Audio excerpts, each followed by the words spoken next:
You know, I really haven't talked much about the music in my vlog. I kind of, maybe sort of, because I don't know exactly how to say it. I'm sort of not really trying to hide what a fanatic I am about music, and it's not the artists themselves and film and art, you know, and maybe I'm not really trying to hide it, but it's sort of almost, you know, I think sometimes it's sort of embarrassing when you reveal your like true level of obsession with some stuff. And but you know, with people in general, I mean, it's the storytellers that held a really important part in our society, and the people. What separates us from the beasts is the ability to think in abstract and in theory, and to represent those theories with markings on cave walls, and that's what allowed, you know, people to evolve. And so, you know, it's the kind of thing I don't talk about too much because it's sort of a given. But with me, it's not the artists themselves; it's the way that the frequencies are used and mixed together. I've been that's the obsession with the electromagnetic spectrum in physics as well. For me,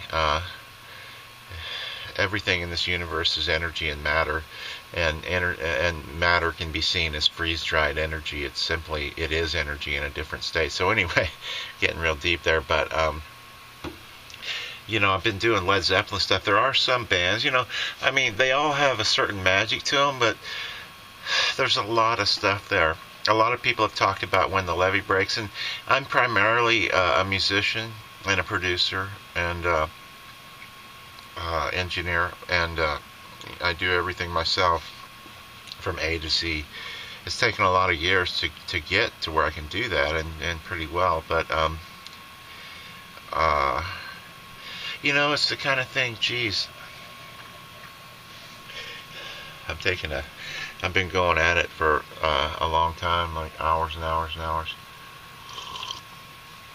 And, you know, as far as music, I'll talk about music. I decided to talk about music some in this one. I mean, with Zeppelin, I've been mixing 3 Zeppelin songs, some of their more kick-ass material. I need a few more ass kickers now. I'm a little older. I tend to I noticed I listened to my own playlist for the first time ever the other day, and it's a lot of mellow stuff on there. But I like the kick-ass stuff too, just not all the time anymore. It used to be all the time, you know, when I was younger. I like the mellow stuff. That's the cool thing about them. They do funky, they do mellow, they do groovy, they do kick-ass. I mean, and do it all great, you know. I'm mixing up 3 Led Zeppelin songs, and, you know, I mean, you have to kind of make your stuff accessible, whether you're doing originals, which I have more than 3,000 originals. I'm going to get to those eventually, but I'm enjoying this.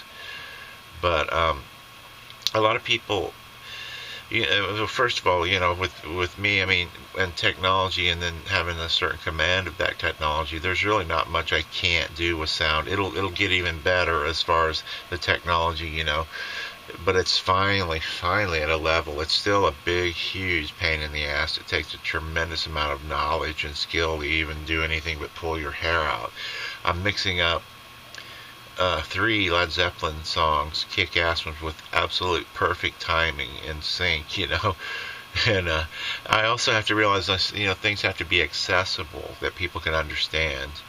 And that's really the plight of anybody doing art, is to do as complicated of figures, or execute as complicated of ideas as you'd like, but still have the average person be able to understand it. If the average person can't understand it, to me, that's just fucking bullshit noise, you know.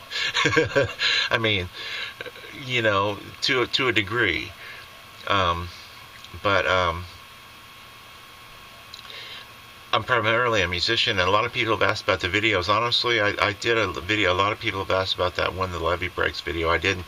Honestly, you know, for me, I mean, these are epic tunes, and they're epic. You know, a lot of the Zeppelin stuff, a lot of the Pink Floyd stuff, a lot of the Who, and they're really not. Somebody said, well, you should have done it about Hurricane Katrina, and I thought about that.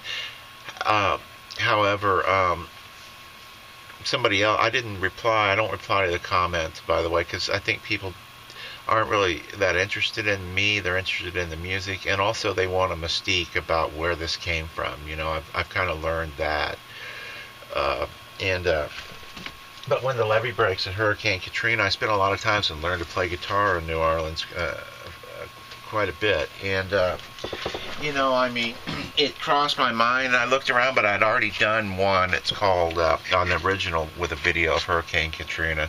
That's called "In a Pinch," and I think it's really good. You know, I haven't featured it or anything, and a few people have found it.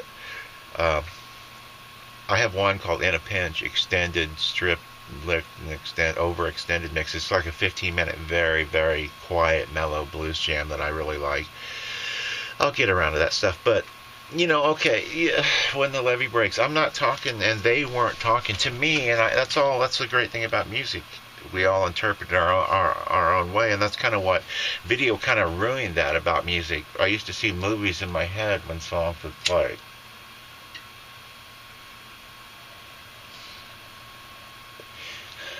This one Zeppelin mashup based around one of their songs. I've had it on the cooker for like 3 weeks now. That's unusual for me. I've done like 22 songs as I'm working on this epic. I'll go, well, let me look at something else for a while. I really get interested in all kinds of music, and part of the thing getting stuff done for me is to push through, and I'll get back to the levee breaks thing, but is to push through the boredom with a song, and I get bored with them really quick anymore. I've played all the instruments, drums, bass, guitar, and sang all the Zeppelin songs so many times. I know them backwards. That it's part of the thing of being a producer and engineer is you have to be able to listen to the same song hundreds of times and plow through that section when you're bored and sort of amp up the excitement you had for that and remember that excitement and constantly refer back to it that you had on that original idea. But when the levee breaks, the video, really, I wanted a very ordinary, sort of in-your-face, cartoon kind of ordinary thing going on that showed sort of and set in the 50s and showed the American sort of really overall human, using the American motif, getting real artsy here as an example. And those 50s cartoons have a certain scary look to them, and the guy's lungs breathing and the woman walking, and they're doing excessive shit, and I like that. And then on the side, I found a lot of people have asked about that. I found a thing that's called The History of Man in 2 minutes. And for me, it wasn't the levee breaks. When the levee breaks, has never been about a levee. It's been about the levee. It's an epic song, and it's not about people, the A levee, Katrina. That's obvious and cliche. And I said, no, this is Led Zeppelin. It has to be far out there yet makes sense. And that's really art if you can make it far out, And yeah, sometimes it hits, sometimes it doesn't, But I think as you first of all, just doing it, slogging through and I'm nowhere near interested in finishing this mix I have going on, but I push through all of them. In fact, I push through and force myself to finish stuff. It's important to finish what you started, and whatever you do, Sometimes I need a break. I'm not good at taking breaks. I tend to slog through, but yeah, so I took a 50s cartoon for the levee breaks, just like one of those USDA, I think it was on Foot Care, actually, or Spine Care or something, and just kooky images. And it showed a guy at first working, but it's kind of like a machine mimeographing off. And basically that was to sort of represent, there's thousands of archetypes and things in that video, hundreds of them anyway. But on the side I wanted to show the story of mankind. Because to me what it's saying is when the levee breaks, in other words, when all of this shit, this race, this existence, when it all comes to a head, when it all breaks free, there's what is the deal? So it's a metaphor. A lot of these songs, they wrote a lot of their stuff about the Lord of the Rings, which I have read all, and I don't really care for the movies that much. I've seen them, but the question is, what's going to happen when the levee breaks? When this whole thing comes to a head, as it has. But even as people progress, and there's going to be like an ultimate war that wipes us all out, or whatever. That's getting thick. But I just think that's fascinating. Those sort of climaxes, the climactic thing of the human race. So, that was my 2 cents on when the levee breaks, and it's an epic song. And I actually listened to that, the version that I did a few days ago. Accidentally, it's featured on my page, and I liked it. I thought, that really kicks ass. I'm at a point. I've played drums so long and instruments so long. I have a sense of pitch that goes way beyond perfect pitch. I can hear frequencies grating against each other. And as I work 18 hours a day mixing and playing music, that's becoming more and more acute. So my ear, when I did it, it said, yes, this is perfect timing with the drum sample I took and then remastered. And by the way, the Levee Breaks has a drum sample. The drumming when the Levee Breaks is sort of a swing situation, slightly, with sort of a push-pull feel, with all kinds of stuff going on. If you listen to that drum beat, that's what there are implied beats within the beat that give it like 4 beats going on at once. That's why everybody's fascinated. I'm fascinated with that beat. I've worked on that with that sample. That's the first time ever successfully that I was happy with it. I've used it before, 1, 4, 6, or 8 bar. It has a whole thing going on. I hate that when my professors and stuff used to be like, now through this section, so I try not to do the talk boxing. But Levee Breaks is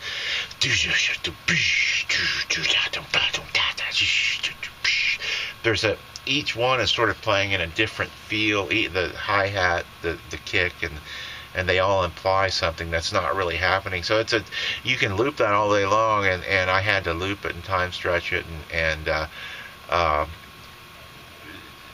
do about at least 20 or 30 different processes to get that even to begin to make sense. And I've worked with it before. I've fought with it before, and it's a great sound. So anyway, yeah, that was the first time successfully, because it has several implied feels going on, and it's so recognizable when you hear that drum sound. That is When the Levee Breaks, Led Zeppelin, absolutely epic, and it calls your attention to the rest of the piece. And then I actually programmed to a T over a period of time the drums via MIDI, then the bass just standard, clean, good punchy bass, guitar just standard sounding sort of drone Les Paul type guitar, with some, always though with Zeppelin there's and that's the great artist too, using effects. There's a hint of chorus on the guitar. There's a hint of reverb. But, the way I use effects anymore, it's like, and even, they say Hendrix had chorus on his guitar even before it was possible. So there was supposedly a loop, and in between his mind and the guitar, he was doing things that weren't possible at the time. And what I've noticed is with modulation, I like chorus better than flange. And then everything has a reverb on it, and not like you think reverb. If I were talking here and there were no space around my sound travels on air, and air lives in space, around us. But if I were not in an environment, you would take me to a gym. Well, I would sound completely different. But we don't pay much attention to the small environments. Like when I build a reverb, it's the small. Everything has a reverb on it, but it's a small, close. It's not a slappy thing. I'm real careful to by hand build reverb close environments so that everything seems that it's in. Each thing has its own environment. Then overall, everything has to seem like it's coming from the same environment, depending on the type of mix. I like sometimes things that just seem like they come from an entirely different room, but that's different than a reverb. That would be a small, close verb, creating closets or living rooms or kitchens, with a close reverb. You don't notice it, but you put it on a sound and it spreads it out and becomes huge. But then, so that's a close verb. I use, there's probably 15 or 20 processors on each track. And, so there's a small verb, there's a medium verb, and there's a large verb. The large one would be the one, and then I EQ each of those separately. It's a whole thing. A mix takes me at least 18 hours and to do right. Lately I've slung a couple up, like remixes. I'm like, that sound, there's something cool about this, like I did Maybe I'm Amazed, Paul McCartney, but I'm not finished with that yet. It could be a lot more, but I liked sort of having the song have a pulse. So anyway, I'm gonna get free chicken.